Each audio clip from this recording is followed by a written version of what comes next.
Koopa doing here? I'll show you. Just cross your fingers that my aerial is hooked up. Then boom, there's a disclaimer. Pause to read, click to skip, and definitely support the sites that are linked below. In every piece of video media, there is always the chance that errors will be made. Ranging from subtle continuity errors to incorrect coloring between shots or even frames, here is every mistake in The Super Mario Brothers Super Show! Season 1, Episode 2. Things could be worse. We're trapped in a dungeon about to be executed. How could things be any worse? Sitting around the gaming table with 3 other friends often leads to people talking over each other, quite innocently. Having a cast of 4 main characters could probably lend to the same situations. On the other hand though, the Super Mario Bros. Super Show takes the idiom of putting words into another's mouth all too literally. During the scene in which Mario talks about honey, Toad is seen gasping, but it's Luigi's voice that we hear. There's raviolis smothered in honey. When Beezo bandits attack, you can hear Princess Toadstool gasp, but Mario's mouth is the one that's moving. Beezos away! Toad says, That was close! his mouth isn't moving at all. And when Mervin says, I crown you Royal Mario! Mario lip syncs his name. Royal Mario!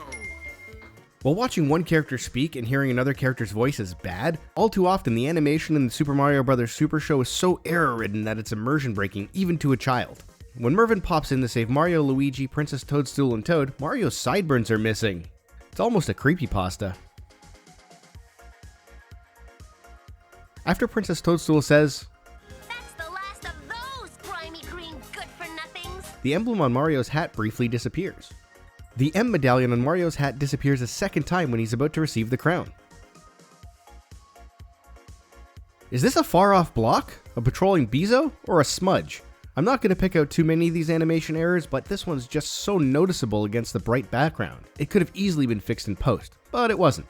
The spiked ceiling slams into nothing, but a sound implies that it actually hit something, and the water splashes around as if it was struck, but the level magically remains elevated after the apparent hit.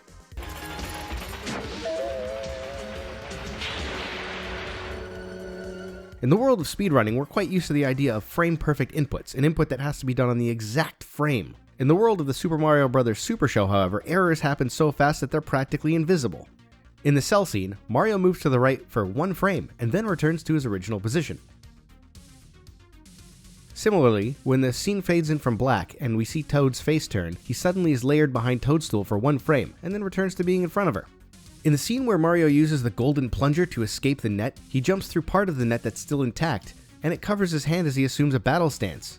While the dungeon room fills with water, the spots on Toad's mushroom cap periodically blink red instead of white every other frame. This is clearly a coloring error.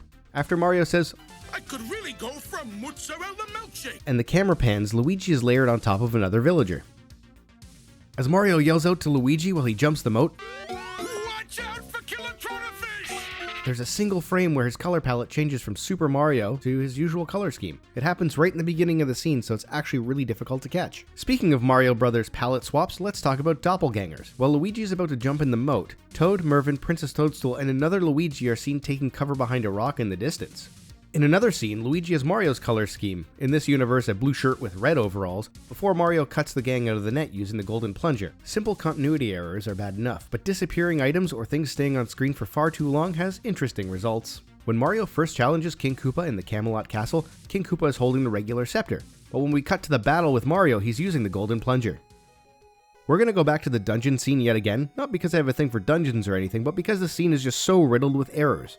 When Mario, Luigi, Princess Toadstool, and Toad were in the dungeon, they had handcuffs on, though Luigi's don't seem to be attached to anything. First, the princess appears without them on at all.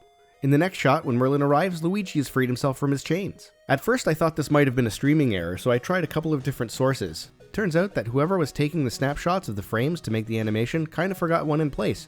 In this instance, we witness the birth of a new Eldritch god, known as the Double Mod Toad. And those are all of the mistakes in Season 1, Episode 2 of the Super Mario Bros. Super Show. Did we get it wrong? Was there something we missed? Well, tell us in the comments below and you might be credited in a future episode. Thanks for watching, and if you feel like it, click another one.